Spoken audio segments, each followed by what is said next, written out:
जेव्हा पाळलेली एक गाय परत एकदा आई बनू शकत नाही, वासराला जन्म देऊ शकत नाही, अशा वेळेला तिला भाकड गाय म्हटलं जातं गावाकडे. आणि मग अशा केसेसमध्ये तिला कोण सांभाळणार? कारण का आता दूध पण तिच्याकडनं मिळणार नाही, मग पैसे कमावता येणार नाही. मग अशा केसेसमध्ये ज्यावेळेला स्वतःचेच खाण्याचे खूप जास्त हाल होत आहेत किंवा 2 वेळेचं जेवणसुद्धा अगदी व्यवस्थितपणे आपण कमावू शकत नाही आहोत. अशा केसेसमध्ये एक पाळीव जनावर पाळायचं कसं? हा एक अत्यंत महत्त्वाचा प्रश्न मांडणारा चित्रपट म्हणजे जित्राब. जित्राब या शब्दाचा अर्थ कदाचित एक पाळीव जनावर असा होतो. खरं तर मी चित्रपटाला 3 ते 4 मिनिटे लेट गेले. त्याच्यामुळे सुरुवातीलाच नक्की काय त्यांनी काही दाखवलं असेल डिस्क्लेमर किंवा सत्य घटनेवर आधारित व्हॉटएव्हर ह्या ज्या काही महत्त्वाच्या गोष्टी असतात, की ही कथा कुठे एस्टॅब्लिश केलेली आहे. हे सगळं काही माझ्याकडनं थोडंसं मिस आउट झालं. जर कोणी पाहिलं असेल तर कमेंट सेक्शनमध्ये नक्की कळवा. फक्त 3 ते 4 मिनिटांचा प्रश्न होता. पण एकंदरीत माझा असा अंदाज आहे, की जित्राब या चित्रपटाची जी कथा आहे ती सातारा, सांगली या विभागातली असावी. एकंदरीत तिथल्या लोकांचे पोशाख, त्याच्यानंतर वाहनं, गाड्यांवरचे नंबर्स म्हणजे ज्या नंबर प्लेट्स होत्या त्या मी वाचत होते. सो अशा बऱ्याच वेगवेगळे अंदाज बांधत मी हा एक अंदाज बांधते. एकंदरीत जित्राब हा चित्रपट मला कसा वाटला जाणून घेऊया आजच्या व्हिडिओमध्ये. सगळ्यात आधी आता प्लॉट खूप सिंपल आहे. एक छोटंसं कुटुंब आहे ज्याच्यामध्ये एक मुलगा-मुलगी असतात आणि मुलीचं लग्न ऑलरेडी लावून दिलेलं आहे. तर या जोडप्याचा एक मुलगा आहे जो अत्यंत बालिश आहे, इमॅच्युअर आहे आणि कॉलेजात जातोय. त्याचं ते वय आहे खेळण्याचं, त्याच्यानंतर गुलाबी-गुलाबी स्वप्न बघण्याचं. तर अशा केसेसमध्ये घरी काय भयाण अवस्था आहे किंवा आई आणि वडील कुठच्या परिस्थितीमधनं जातायत, त्याला कॉलेजात कशा हाल-अपेष्टा सहन करत पाठवतात. बरं या सगळ्यांच्या व्यतिरिक्त स्वतः त्यांच्या आयुष्यातली जी काही वादळं चालू आहेत, म्हणजे आता एक साधारण असा एरिया दाखवलाय किंवा असं गाव दाखवलंय जिथे पाऊसच नाहीये गेली 3-4 वर्षांपासून पडलेला.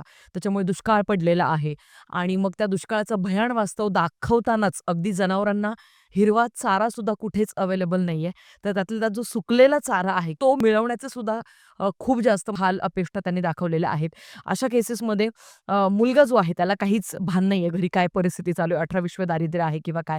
तर तो त्याच्याच दुनियेमध्ये रमलेला आहे. मग अशा केसमध्ये त्या मुलाला गाडी घ्यायची असते टू व्हीलर. मग त्या टू व्हीलरसाठी तो त्यांच्या दारात बाहेर बांधलेली जी गाय आहे, जिचं नाव राणी आहे, तर तिला विकू पाहतोय. पण ती गाय भाकड असल्यामुळे तिला कोणी विकतही घेत नाहीये. मग अशा केसमध्ये नक्की त्या गायीचं पालनपोषण कसं करायचं आणि घरात जी फायनान्शियल सिच्युएशन आलेली आहे, तर त्या सिच्युएशनला तोंड कसं द्यायचं, हे अत्यंत गहन असे प्रश्न पडलेलं कुटुंब आहे. आता या सगळ्या गोष्टींमध्ये जे मेकर्स आहेत, तर त्यांनी अत्यंत 2 महत्त्वाच्या संवेदनशील गोष्टी मांडल्यात. ट्रेलरमध्येच आपण सगळ्यांनी हा सीन पाहिला होता जिथे नालायक लोकांना गायीचं महत्वच कळलेलं नाहीये. मोठमोठ्या शास्त्रज्ञांनी सिद्ध केलंय गोमूत्रातून सोनं तयार करता येतं. आता याचा शब्दशः अर्थ बऱ्याचदा लोकं घेतात आणि त्यांना त्या गोष्टी समजत नाही आणि त्याच गोष्टीवरनं हिंदूंना नेहमी डिवचलं जातं. तुम्ही शेण, गोमूत्र खाणारे पिणारे लोकं आहात वगैरे. तर त्यांना ती सभ्यता कळत नाही किंवा त्या बोलीभाषेतल्या शब्दांचे अर्थ समजत नसतात. पण अशा केसेसमध्ये मेकर्सने हा संवेदनशील विषय उचललाय बाबा. त्याच्याचमुळे मी हा चित्रपट बघण्यासाठी खूप हालापेटा सहन करत फायनली गेले आणि पाहिला. तर जेन्युइनली सांगते मेकर्सने अत्यंत न्यूट्रल स्टॅन्स घेतलेला आहे. तो मला आवडला. कारण हे बघा, आपण अशा एका धर्मातनं बिलॉन्ग करतो, जिथे ज्या काही अंधश्रद्धा, रूढी, परंपरा होत्या, त्यांना आपण स्वतःच डिवचवत त्यांना संपुष्टात आणलेलं आहे किंवा जे काही समज, गैरसमज असतात. कारण आपला अख्खा धर्म हा प्रश्नोत्तरांवरती आधारित आहे आणि असा धर्म ज्याच्यामध्ये नेहमी म्हणजे कुठली पोथी, पुराण, वेद, ग्रंथ सगळं बघा उचकून, तर तुम्हाला एक प्रश्न विचारताना भक्त दिसतो आणि त्याला उत्तर देताना स्वतः भगवंत दिसतात किंवा गुरु दिसतात. तर त्याच्याचमुळे अशा ज्यावेळेला गोष्टी आपल्या धर्माबद्दल पसरवल्या जातात ना, त्यावेळेला मग कुठेतरी खूप वाईट नक्कीच वाटतं. पण ज्यावेळेला मी हे ट्रेलरमध्ये पाहिलं होतं, तेव्हाच मला कळलं होतं, की यार ह्याच्यामध्ये ना प्लीज काहीच प्रोपगंडा किंवा अशा काही गोष्टी नसू दे. एकंदरीत हा चांगला चित्रपट असू दे आणि तेच झालं. या चित्रपटामध्ये ॲक्चुअली न्यूट्रल स्टॅन्स असा घेतला मेकर्सने. स्पॉइलर्स देत नाहीये, डोंट वरी. पण एक महत्त्वाची गोष्ट आहे जी मला हायलाइट करावीशी वाटते. आता बघा शहरामध्ये ना बऱ्याच ठिकाणी तुम्ही असं पाहिलं असेल, की मंदिरं असतात आणि त्याच्या बाहेर 3 ते 4 गायी उभ्या असतात. मग तिथे तुम्ही अगदी ₹5, ₹10, ₹20 देऊन चारा विकत घेऊ शकता आणि गाईला तो चारू शकतात. एक अशी आपली एक कल्पना, की बाबा रे तेवढंच आपल्याला पुण्य. का? कारण का गायीमध्ये 33 कोटी देव असतात. आता कोटी या शब्दाचा अर्थ सगळेजण करोड असा घेतात. तर तो करोड नाहीये, तर 33 प्रकारचे देव. आता अर्थात मी इथे वेद, पुराण सगळ्या गोष्टी सांगायला अजिबातच बसलेले नाही. पण या काय होतंय छोट्या-छोट्या ना शब्दांवरनं समज गैरसमज निर्माण करून जाणून-बुजून हिंदू धर्माला डिवचलं जातं आणि त्याच्याचमुळे मला असं वाटतं माझे आद्य कर्तव्य आहे, की जर मी या चित्रपटाबद्दल बोलतेय तर माझ्या जे ओपिनियन्स आहेत ते मी याच पद्धतीने मांडावेत. तर तर या चित्रपटामध्ये त्यांनी असं दाखवलंय, की शहरातली जी माणसं आहे, तर त्यांना गावी जाऊन गायींची सेवा वगैरे करणं शक्य होत नाही. मग अशा केसमध्ये ते काय करतात, की जिथे कुठे मंदिराच्या बाहेर या गायी असतील, तर त्यांची सेवा म्हणून त्यांचं गोमूत्र विकत घेतील किंवा मग त्यांना चारा देण्यासाठी पैसे देतात आणि चारा विकत घेऊन त्यांना चारला जातो. याच्यात गैर काहीच नाहीये. इनफॅक्ट मला असं वाटतं, की आपण जर आयुष्यात एखाद्या मुक्या जनावराला काहीतरी खाऊ घालतोय, पिऊ घालतोय, मग ती गाय असू द्या, कुत्रा असू द्या, अगदी आपल्या धर्मामध्ये तर कुत्र्याला सुद्धा तितकंच महत्त्व आहे. सगळ्यांना तितकंच महत्त्व दिलेलं आहे असं मला वाटतं, सगळ्या जनावरांना.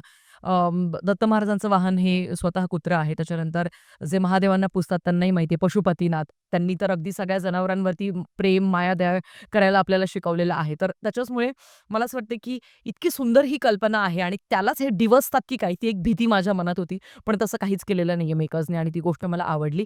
हो, शेवटचा एक क्लायमॅक्सचा सीन आहे जो खूपच अगदी बालिश त्यांनी तो क्लायमॅक्स तिथे एंड केलाय. ती ॲक्चुअली नाही जरी तो फोन कॉल नाही जरी दाखवला असता त्यांनी तरीही चाललं असतं असं मला वाटतं. बट असो एकंदरीत मला या चित्रपटाच्या पटापट पॉझिटिव्ह गोष्टी ज्या आवडल्या त्या मी सांगते तुम्हाला. सगळ्यात आधी कास्टिंग जेवढ्यांची केलेली आहे सगळ्यांनी उत्तम काम केलं म्हणजे शिवाली परब, रोहित माने, पार्थ भालेराव, भारत गणेशपुरे, सुहास पळशीकर, संजय कुलकर्णी अगदी सगळ्यांनीच खूप सुरेख अशी कामं केलेली आहेत. पुढचा प्लस पॉइंट असा आहे चित्रपटामध्ये फक्त 2च गाणी आहेत. फालतूचा एक एक्स्ट्रा कुठच्यातरी जबरदस्ती काहीतरी लव्ह स्टोरीवाला अँगल जरी दाखवला पण त्याच्यामध्ये काहीतरी गाणं-बिणं असं काही त्यांनी फारसं दाखवलेलं नाहीये आणि ते बघून जरा बरं वाटलं.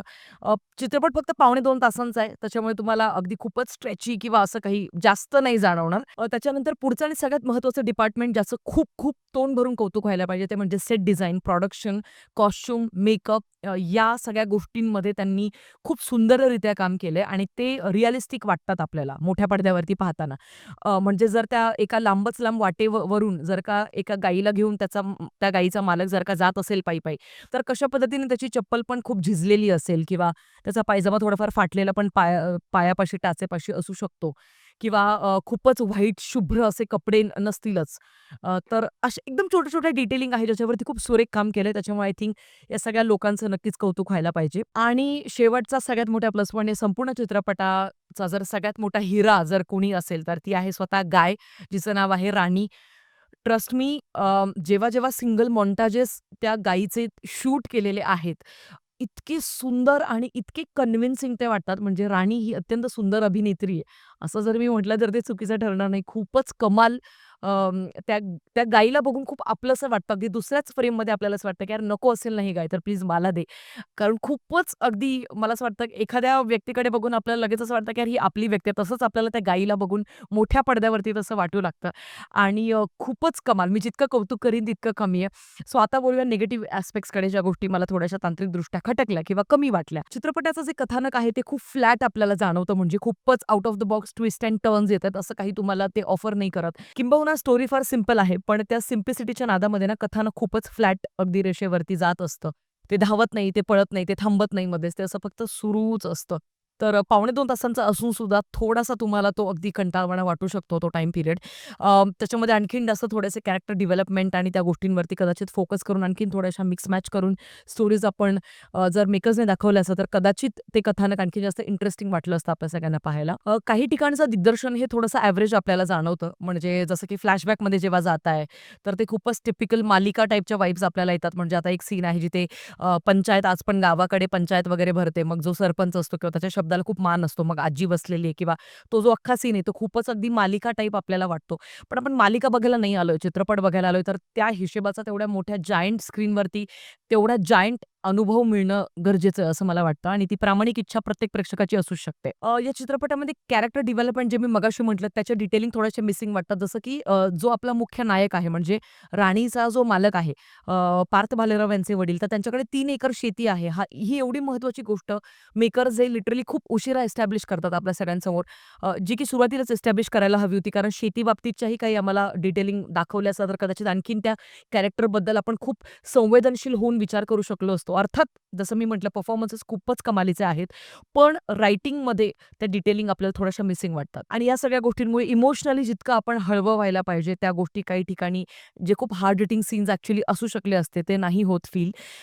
एकंदरीत हा अटेम्प्ट खूप सुंदर होता. अत्यंत संवेदनशील विषय आहे. मी परत एकदा सांगते. आणि मेकर्स म्हणजेच ऑफकोर्स लेखक आहेत अरविंद जगताप आणि दिग्दर्शक आहेत तानाजी घाडगे यांचं नक्कीच कौतुक व्हायला पाहिजे. कारण मला असं वाटतं, की बजेट या सगळ्या गोष्टी गोष्टींमुळे कदाचित हा चित्रपट थोडासा आपल्याला असं वाटू शकतो, की यार हा ओ-टी-टी टाइपचा सिनेमा आहे, कारण लो बजेटमध्ये बनलेला आहे. या चित्रपटाला मी थिएटरमध्ये जाऊन का बघेन? हा प्रश्न जर का तुमच्या मनात येत असेल, तर लेट मी टेल यू, की मराठी चित्रपट हे लगेचच ओ-टी-टीवर येत नाहीत. त्याच्यामुळे I think this attempt was really good आणि मी या चित्रपटाला देईन 3 स्टार्स आउट ऑफ 5. बाकी मी असं म्हणेन, की डिसेंट वॉच नक्कीच आहे. बाकी तुमची इच्छा तुम्ही जर का हा चित्रपट पाहिला असेल जित्राप, तर तो कसा वाटला ते मला कमेंट सेक्शनमध्ये कळवायला प्लीज विसरू नका. भेटूया पुढच्या व्हिडिओमध्ये. जाता एक प्रश्न सोडून जाते, की बऱ्याचदा काय होतं आपण रस्त्यावरनं जात असताना आज सुद्धा गावाकडे किंवा शहरांकडे अ, रस्त्याच्या मध्यभागी कुठेतरी गायी आपल्याला बसलेल्या दिसतात आणि त्यांना जखमा झालेल्या असतात. त्याच्यावरती माशा घोंगत असतात. ती अवस्था ॲक्चुअली बघून खूप वाईट वाटतं आणि मग दुसरीकडे आपण गोदान किंवा मी म्हटलं ना, की फार संवेदनशील विषयात त्यांनी हात घातलाय. तर त्या त्या विषयांबद्दल आपण खूप जागरूक आहोत. पण आपण ज्या चौकातून दररोज जातो येतोय त्या चौकातच 8-10 गायी बसलेल्या असतात किंवा 1-2 गायी बसलेल्या असतात. तर त्यांच्या जखमांसाठी आपण काही करत नाही. म्हणजे ह्या गोष्टी मला खूप अशा 2 विभिन्न जगाची टोक मला ते दिसतात. त्याच्यामुळे मला खूप वाईट वाटतं ॲक्चुअली अशा वेळेला ह्या जनावरांकडे बघून. तर नक्कीच सरकारने ॲक्चुअली या गोष्टींसाठी काहीतरी मला असं वाटतं अनुदान देणं असेल किंवा काही या गोष्टींसाठी पावलं उचलायला हवीत. हे जस्ट एक सजेशन आहे. तुमची काय मत आहे एक्झॅक्टली या विषयाबद्दल ती मला कमेंट सेक्शनमध्ये कळवायला प्लीज विसरू नका. भेटूया पुढच्या व्हिडिओमध्ये. तोपर्यंत काळजी घ्या. Peace out.